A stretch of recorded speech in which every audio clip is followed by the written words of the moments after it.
Let's go. All right, everybody. Now, normally we do these on Monday. I didn't do one last week. I kind of took a bye week off, but normally we do those on Monday. More mainly Wednesdays and Fridays. But we're here on Sunday. We got some unfortunate news going on right now. Quinn Ewers, he is officially going to be out for at least a week, probably two.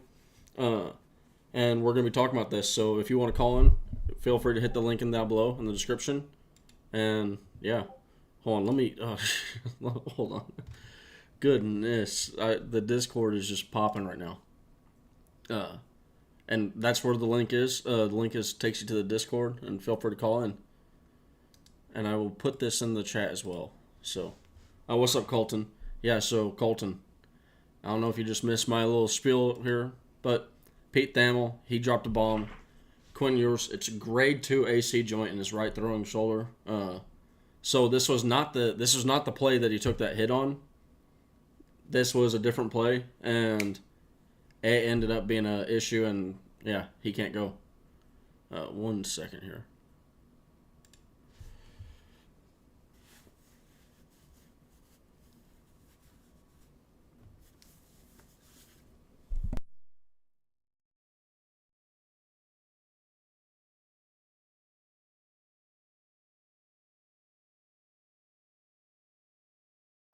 I think we're good.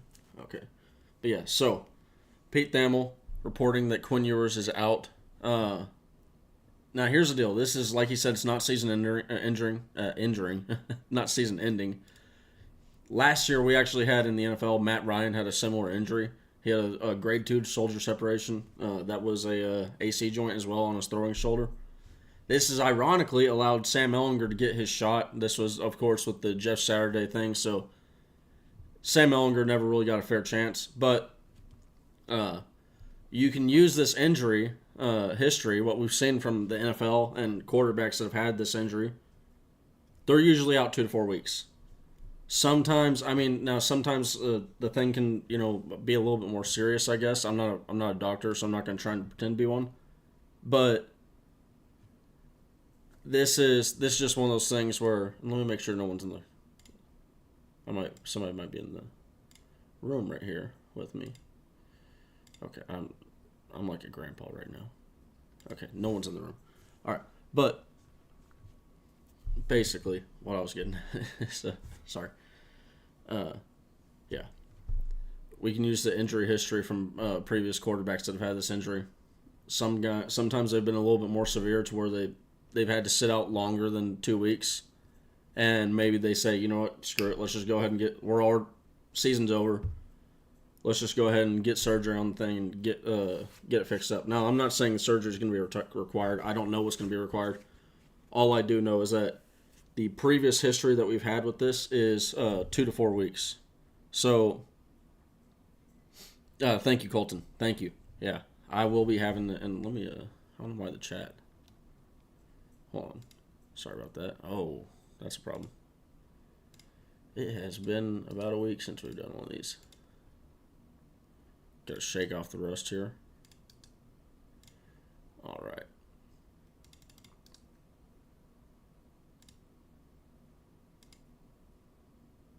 All right, there we go. But yeah, so Quinn Ewers, he's out 2 to 4 weeks. What does that mean for Texas? Texas is gonna Quinn Ewers. He was actually. If you saw my tweets earlier today, Quinn Ewers he's been fantastic for Texas. You can have gripes about maybe the ball should go here, there, right? First off, as somebody that's made those gripes plenty in the past, it is a lot easier to have a viewpoint where, okay, I'm watching on the film after the game and all that. Versus I'm standing in the pocket with the shit flying, and yeah, it's a lot harder then. And then also you have a different different viewpoint, different vantage point. So there's a lot of things that you can nitpick, but at the end of the day, Quinn Ewers has been, like I said, he's been great. Let me get it pulled up here. We're talking 91.5% adjusting completion percentage. What's up, Paxton? 91.5% adjusting completion percentage over the last few weeks, which is for like I can't sell how much, like how good that is. This has been an incredibly accurate quarterback for the University of Texas last, like I said, the last 4 weeks. It's actually the last 5, but no, it's the last 4. I'm tripping all over the place today. But he's had 95 completions or 96 completions on 105 attempts. This is going to be tough to replace, and something that I think I want to pay attention to when you're talking about, especially when you get to be talking about Malik Murphy coming in. Malik Murphy, it's the timing with the wide receivers. If you actually notice, and if you watch the one play that he came in on, his target to AD, that was he zipped that thing. Malik has got a cannon, and I do believe. I know Arch Manning. People are going to be calling for Arch. I don't think Arch is coming in. I think Malik is at the very least going to get his shine. He's going to get a chance. Now, here's the question: is how long is the leash for Malik? Because this is a deal where Texas has the entire season on their, everything is in front of us. And if Malik isn't getting it done, are they going to go, are we going to say, you know what, screw it. We already think Arch is right there next to Malik, maybe even maybe a little bit behind. Let's see what he does. Let's just throw him in and see what he does. See if we can win a ball game. I don't know. I don't know what that leash is. Because first off, I think the only people that know what that leash is are people that are in the building and behind the practice, behind the locker room doors. But yeah, like I was saying with that one target to Adonai Mitchell, that ball got on Adonai quick, and it was a little bit off on timing. So this is something that I think is going to be noteworthy to watch over, because first off, you're not going to have the full playbook. People were already upset about Steve Sarkisian's ability, his calling plays or lack thereof right now, and the reality is, it's not going to get better. It's just going to get worse from this point forward. And so I'll just have this up for the people that come in. It's just going to be a lot more limited of a playbook, just simply because Malik he's run how many snaps has he been in for Texas this year so far? This is part of the issue of Texas not putting away teams as well. This could end up biting Texas in the ass, is our inability to put away teams, and not get these younger guys. Arch Manning hasn't had a single snap all year. Yeah, Malik Murphy has had 8 dropbacks in 3 games. He hasn't got a lot of run. And that can end up being an issue for Texas. Because it's almost like now, granted, the games that are coming up. This is, let me see if I can, because I know I got a part on this. We're entering, if y'all were here, y'all remember I had this tough stretch to watch, okay? We are, you know what? Let me duplicate that. No. Copy. Paste. Okay, yeah, we got 2 of them. That's good. Like I said, hey, this is a 100% professional operation that we're going with here. Okay.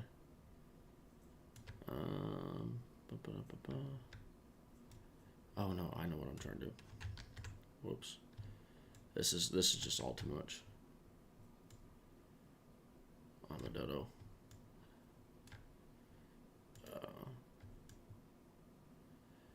Yeah, okay. I messed up the other one.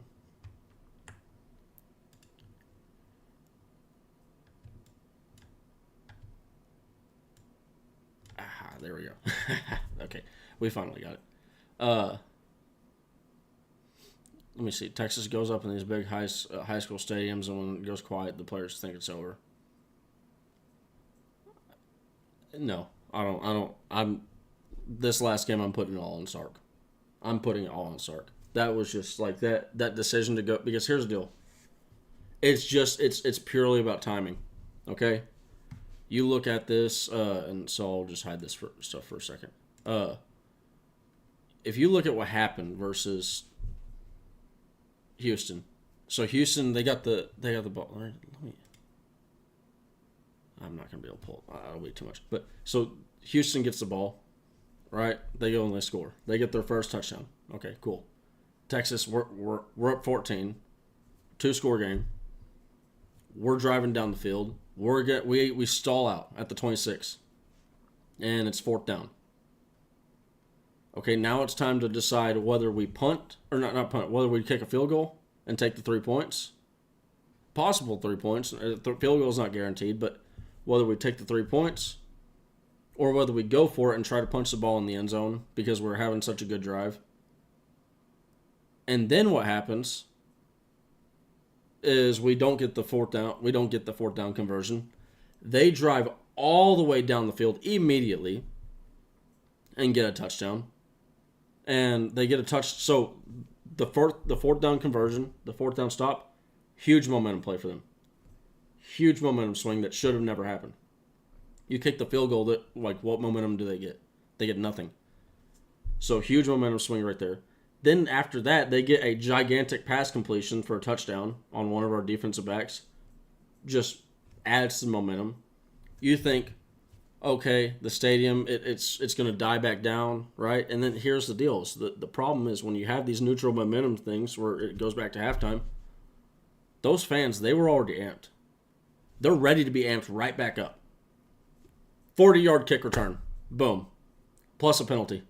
15 yards on the end of that. Fans right back up. Right back up. And then within a blink of the eye, we had a 21-point lead. And then 3 drives later, what happened? You know? And it's not like we gave them the ball back to give them that 21-point, to get that tying score. That was just simply, they got the ball at the beginning of the half. So now Texas, they're in a situation where we got to score. We got to get points on the board, or else we're just going to keep on adding to it. You're just going to keep on stoking that fire. Keep on adding fuel in that fire. And it all comes back to that one 4th down conversion attempt where we don't. I mean, I'm just telling you right now, if we get that, if we just kick a field goal and we go 3 scores, it's a different ball game. What if they score? They go and they score. Everything remains the same. When they score to get 21 points on the board, that's not a game tying score. That score doesn't have the same effect. It's 21-24. Okay, we need to tighten up the straps, and we need to play some ball now because it's getting close. That's the exact reason why you take those field goals, is you take them because when you need that cushion, you never know. And we certainly needed that cushion at that exact moment. But I'm blaming the entire game on Steve Sarkisian, because also here's the deal: the players were moving the ball. Like, the players were outperforming Houston. It was when the scheming and when the adjustments were made by Houston, and we couldn't react to those adjustments in a proper way, that's where the problem was for Texas. It was not with the players. Our players, when we had the proper scheme and proper play calls, we were performing quite well. It is what, there was somebody that had a good break. It was actually one of the announcers. He was talking about, hey, the problem right now is Steve Sarkisian's inability to realize that. I think it was he was talking about pattern match coverage. It's just the way that he thinks the way that Steve Sarkisian is trying to attack it. It's not going to work. Now, Tap, yes, I look. Tap is a beast. I'm a big fan of Tap. I think that dude is going to be a guy that over the next few years could be a real contributor for the University of Texas. But so let me go back to this. So what I was getting at here is we're getting into a tough stretch of our schedule, and it all starts right. So we've gotten through the bye. This also sucks. Is you'd like to have the bye. The bye's gone, so we don't get the bye to give viewers a week of rest. But we got BYU coming up. Then we got Kansas State. I mean, then we got TCU, Iowa State, and Texas Tech. Now, ironically, I thought that Texas Tech, TCU, and Kansas State, as did a lot of people, we thought these were going to be the best teams in the conference. Not even close. Not even close for TCU and Texas Tech. Kansas State has started to kind of reel it in a little bit. Iowa State is actually surprising a lot of people. Oklahoma State, I know a lot of people, including me, were saying, and West Virginia, were saying, man, we wish that we got those on the schedule. No, we do not. I don't know. I think a lot of crazy things would have to happen. I don't think so. I don't think we're getting. Honestly, I don't care about that. And really, honestly, the ranking that I only care about at this point forward is we're getting the first college football playoff ranking next Tuesday. So that is going to be. Is it Tuesday? Because hold on, I know it's going to be on the 28th. Wait, hold on. No. Okay.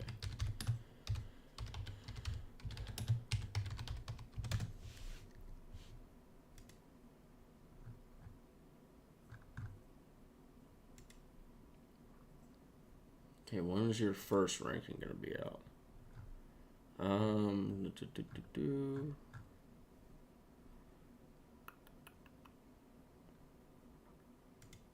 Yeah, the ranking schedule. Okay. Yeah, October 31st. Okay, October 31st on Tuesday. So Halloween. That is going to be when we get our first college football playoff ranking. That's going to be 7 p.m. to 7 p.m. Eastern time, so 6 p.m. to 7 p.m. in Texas. Airing. Malik's passing strength, his arm strength. He's got an absolute massive cannon on him. But this is the thing: is outside the spring game, we have not seen. If Malik throws a pick, I think it's going to have to be like. I don't know, man. I don't know what the situation is going to have to be for Sark to say, you know what, let's toss Arch in there. I don't know. Like this is where like Sark could come out tomorrow and say, hey, look, competition this week. We don't know. Nobody knows. Now I'm not saying I want to see that, right? But I mean, I don't know what the parameters are for what if this happens, if that happens, all that. But so what I was getting to with this BYU, with this schedule up here, if you look, BYU they have to play a lot of these teams, and I'm just making sure. No, yeah, they don't play Kansas State, but BYU has just played Texas. They've just played TCU and Texas Tech back-to-back weeks. We get BYU at home, and here's another important thing. They had to go to TCU. They had to travel to TCU. They got the home game versus Texas Tech, but they're traveling back down to Texas. That's a lot of airtime. That's a lot of airplane time going back and forth. And these are two. Now, it was not as tough games as I thought they were going to have to be, but at the end of the day, these are at least tougher games than the bottom of the barrel of the Big 12. Although Texas Tech, you could kind of consider that this year. Man, Brett Yormark, he planted his flag on the wrong hill. Did he not? Did he not? Oh, my goodness. But then we get Kansas State. So Kansas State, they played Texas Tech, TCU, and that's about it. All before that, because they don't play BYU. They play them before us, and then TCU as well. They played other teams before us. So these guys, they have to. These other teams, they've had to go through tough stretches before they play us. So that's the one That's one, like, almost like, I don't want to call it a saving grace because it's not a saving grace. But do I think we're going to lose a game while Quinn is out? I don't know. Maybe. Maybe. Because here's the deal. No, you need to be able to sustain in court. Honestly, Texas should be able to sustain injuries at no matter at any level. So like our defensive back issues that we've had recently, those shouldn't be issues. I mean, we at the end of the day, it's teams get injuries, and you got to deal with them. Uh, yeah, Aiden. I literally just talked about us going through those tough teams. I think one thing that helps us is that those tough teams have to all play each other before they play us. So there's that aspect of it. But man, it really is going to come down to how good Malik Murphy looks, and if he doesn't look good, how quick is he going to switch off Malik Murphy and go to Arch Manning? Because at the end of the day, he's going to, like, if you believe in the BMD narrative or not, so if you, like, or not, if you believe in the BMD narrative, like that big money donors are the ones that are, no, you're good, man. I literally just closed it. Basically here, let me just show you real quick. So you can see, like, Kansas State. They have to play Texas Tech and TCU before they play us. TCU, they got to play Kansas State and Texas Tech before us. Now they do get a bye in between there, and then the Kansas State does get Houston between there. But Houston was a little bit of a tough game for us. And then Texas Tech, they get Kansas State and TCU, and then BYU too. BYU has to play. They just got done playing TCU and Texas Tech. So if there's one thing that goes our way, it's the fact that these teams have all had to just slug out, and then we just had our bye week. We're not fresh yet, but should be getting some bodies back. We're going to need to get some of those defensive backs back. But I do think this, Nick. If we do lose a game, and it's like, okay, you know what? Like, I think that I think fans are going to possibly get a new level of appreciation for Quinn Ewers that they didn't have. Because he's been overlooked at the you can't I had fans on earlier arguing with me. I thought they were Oklahoma fans. I was replying to them. I thought they were OU fans. They're Texas fans. The way they talk about Quinn Ewers. I mean, you would think that they hate the dude, and they probably do. I don't get this, like the Texas fans' attitude with quarterbacks and back. I mean, my dad. I've long said that my dad has always told me, hey, look, the backup quarterback at the University of Texas is the most popular man on campus. So that's going to be the most talked about name. But yeah, I do agree, Nick. Got to get smarter. But like I was saying with the big money donor thing, if you believe in the big money donor scenario, like say like a lot of people have with Jonathan Brooks, they think that Jonathan Brooks is, and I honestly I kind of buy into this, is that Jonathan Brooks is not getting enough carries, or not getting enough carries early on. He was not given the role because it was either a threat of not wanting Cedric Baxter to transfer out, or the donors saying, yeah, we want that dude playing. We want him playing, not Brooks. So who knows? That could affect the leash. We don't know. That could affect.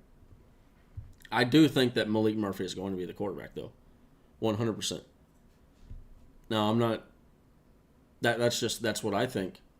The reality could be different. Like I said, Steve Sarkisian could just give us a bombshell tomorrow. Though I do not think that's going to happen. I don't think John Bianco would even allow it to happen. Yeah, so Quinn Ewers not out for the season. At this point, what it comes down to is you got these last stretch of games, okay? Let me get it towards just the Texas part. These last games that we got. Whoops. Way up there. Okay. Got BYU, Kansas State, and Texas Tech left.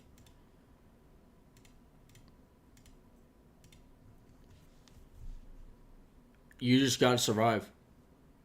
You just got to survive at this point until we get Quinn back. Exactly, literally, Aiden. We're on the same wavelength right here. We're thinking the same thing, man. It is literally just win versus BYU. Find a way. Win versus BYU. Win versus Kansas State. Win versus TCU. And then honestly, here's the deal: is compare if you go and you look at past injuries with the AC shoulder separation. TCU. That's when you start to actually, it starts to, okay, can we get Quinn Ewers back? And that would be massive. Having Quinn Ewers going on the second game. We have 2 games on all year that we have scheduled to go out of the state. We played all in the state of Texas all year long, and we're going to continue to do that. The first game that we've had was Alabama. After Alabama, every single game has been either in Dallas, Austin, Waco, or Houston. That's where you could honestly I-35 doesn't go down there, but you could almost just stick on I-35 and be on go to every single game. Yeah, and like we're showing with the Quinn. Look, if you're one of these dudes that hates on Quinn Ewers, I don't get it. And then so a lot of people were like, okay, well remove the screen passes, bro. Okay, I guess he throws 80% non-screen passes. Okay, well remove the behind the line scrimmage passes. Okay, well he was 11 of 13 when you go out of beyond the line of scrimmage when you're actually talking about his ability to target the wide receivers. I don't know. It's just, it is what it is. I will say that, hey, credit to the Houston fans. There was a lot more Houston fans out there, but yeah. So I think unless I'm gonna let. Oh, whoa, hold on, Toad. My bad. Hold on, Toad. Yo, what's up, man? Can I hear you? Are you talking? Toad join. I knew that was going to be an issue. Did I mute Discord? No, Discord should be good. I just need to mute the notifications.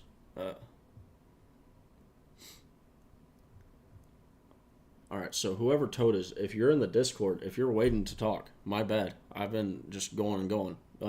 I got you to where you can talk now. I'm going to give it just a little bit longer. Let me give him a little. See if that wakes him up. Get a little good old Texas fight in him. Toad left. Toad said no. We should see what Malik can do. It's not as if we're good with it. See, that's the what are we talking about? What are we talking about here? Ewers was on fire versus Houston. He had a 92% adjusting completion percentage against Houston. The problem was not Quinn Ewers. Quinn Ewers was not at all the problem.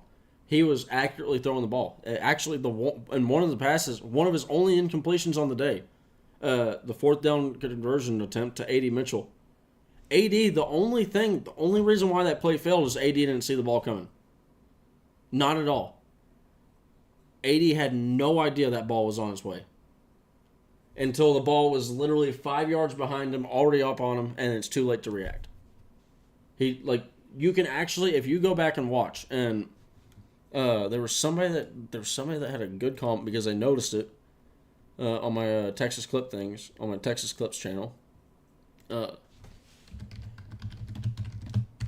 me go to it because I want to give you all the exact timestamp.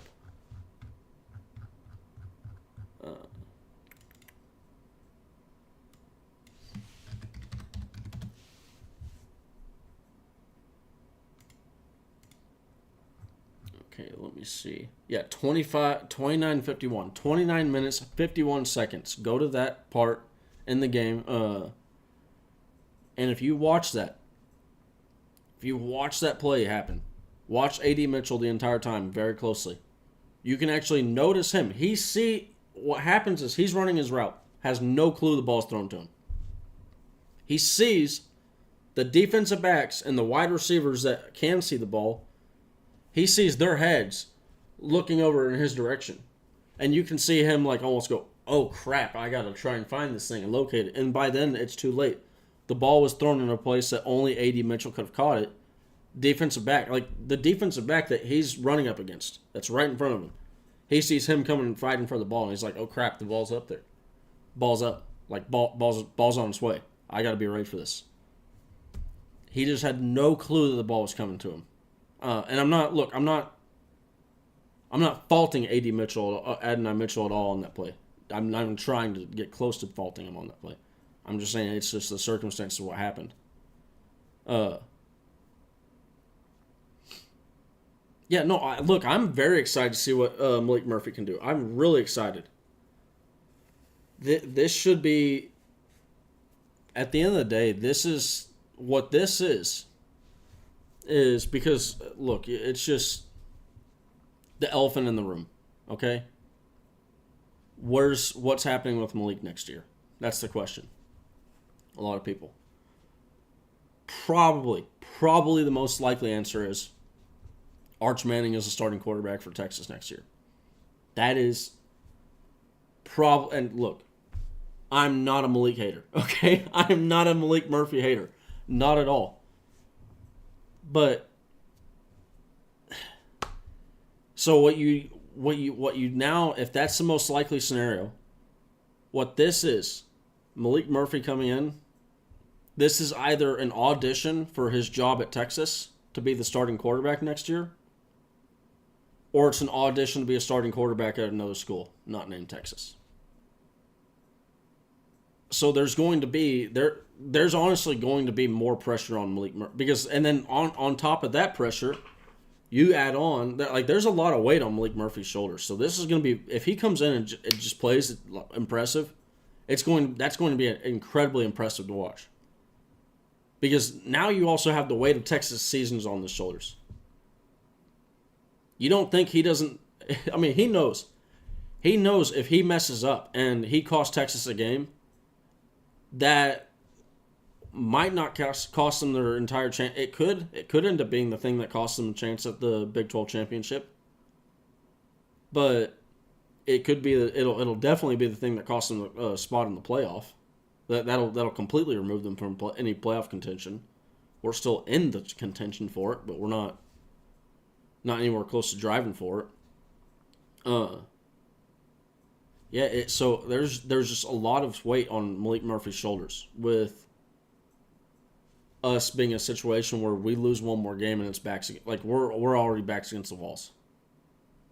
So yeah, this is something that's going to be something worth monitoring. Like I said, I think the thing that you need to monitor the most with Malik Murphy is his timing with the wide receivers, his ability to like the wide receivers he's been throwing the ball to the most are Jonte Cook, DeAndre Moore, and Ryan Niblett. So we'll have to see. Maybe. I think we're going to start seeing more Savion Red. I think Savion Red is the rumors are that he was in the doghouse. Okay, he's out of it. He's out of it now. If he wasn't, or whatever, cool. He's performing now. That's all that needs to be known and said is he wasn't getting a lot of carries before, and he's getting a decent amount of carries now. So he's probably going to keep on contributing for this Texas team, and he's also been successful to it. Like when we need those tough yards, the 2 to 3 yards, and hey, everybody in the stadium, everybody watching, they know what's happening. We know what's about to go down. Can you get it? Well, Savion Red has shown the ability that he can go out there and get it.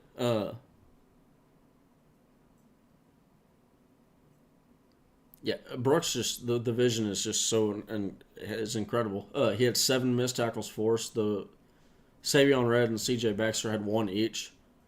But yeah, I do think short yards and goal line we're going to see red. But yeah, maybe playing maybe playing more of Jonte Cook is oh yeah, I have full belief in Malik. I think Malik is like I think he has it up here. He's got the stuff up there. He's mentally he's what you want in a quarterback. He's a tough dude too. I mean, this is a dude that won a state championship with an ankle that was like 99% of people 90 or not 99 but 90% of people would be too wimps to play on, just flat out. There's a toughness that's required of the quarterback position, and you actually saw Quinn Ewers so that being the sack. I'm going to go back and try and find that sack, but Quinn Ewers tried to play through that, and he played multiple plays through that. So there's a toughness aspect that you want in the quarterback position. I think Quinn Ewers is I think at this point that you can't question his toughness. Yeah, I agree. Lack of experience could end up being a problem for Texas with Malik Murphy, and if we have to use him, because here's the deal. Now Arch Manning, whether it's a bench or injury, he's now just 1 snap away from playing quarterback.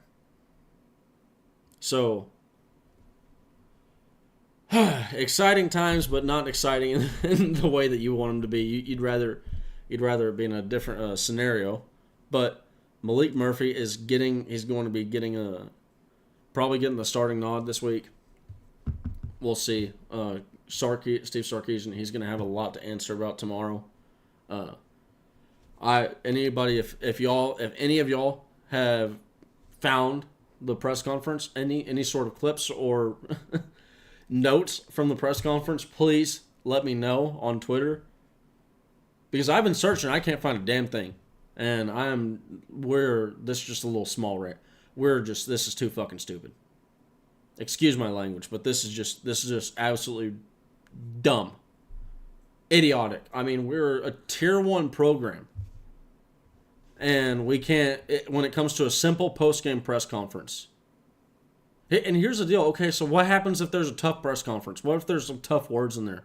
Oh, we're not allowed to hear them? We're not. We can't hear them. Okay, cool. So at this point, we're being sunshine pumped by our own university. Yeah, no, I can't believe this is something that stood out to me for a long time. You watch there's a dude that I remember back in the days of binge watching YouTube after school, after practice or whatever for hours on end on my laptop.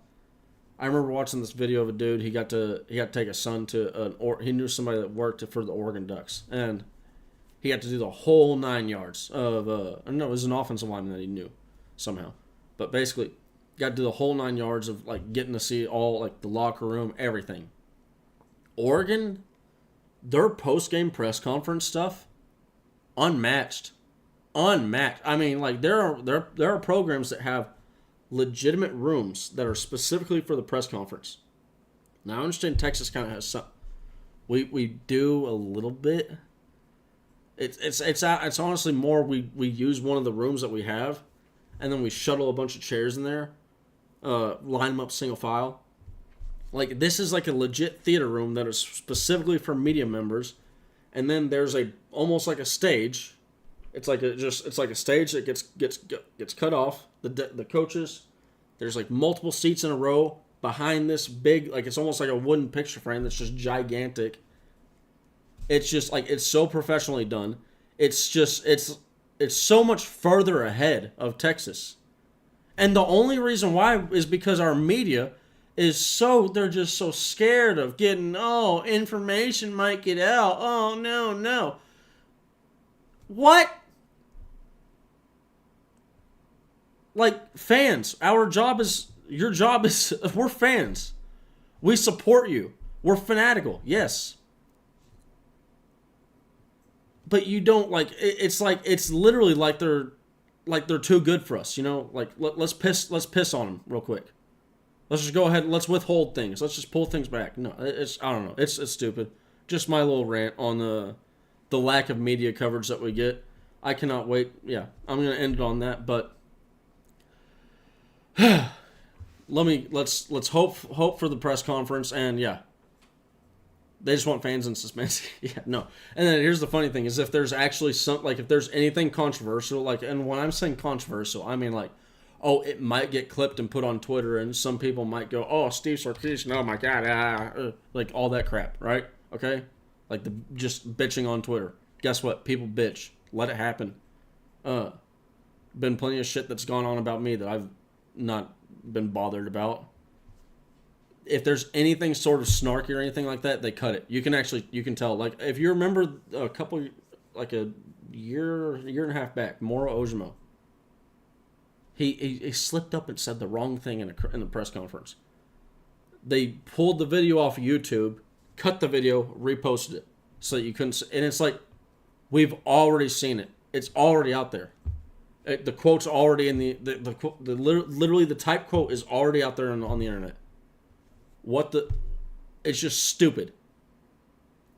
It's childish. It's stupid. Like we're grown ass adults. Okay, quit treating us like we're kids. Sorry for that non-Quinn Ewers injury related rant, but it's just something that really kind of I don't know. Like I don't like being treated like a little child. I don't. And to act like just it's the pure thought of acting like we never saw that or it doesn't exist, and that now it's gone. It's just dumb. That's if there's one thing that any Oklahoma A&M fans, Arkansas fans want to use, poke fun at the media. Go ahead, Longhorn Network. Y'all have had plenty of ammo on that. Trust us, Longhorn fans. We do not like that. That is an abomination of a. I probably shouldn't be saying this because it probably hurts my ability professionally or whatever, but screw it. At the end of the day, I'm just a fan. I'm trying to speak what the fans think. And you know what? If anybody has a problem with fans thinking that Longhorn Network is an absolute abomination, good. You should. I mean, like that whole Longhorn Cafe shit, no one wanted to see that. No one wanted to see that. No one wanted to see a million replays of a game from 1998 or whatever, you know? It's just, yeah, whatever. All right, everybody. I'm going to end the video before I take it to a completely different title of what the video should be. This is a Quinn Ewers injury update. So, once again, this is a previous history of the injury. It's about 2 to 4 weeks, probably leaning on the 2-week side. Sources, Quinn Ewers has a grade 2 AC joint separation in his right throwing shoulder. We can just go ahead and alter that because get rid of the shade, like my buddy Danny said.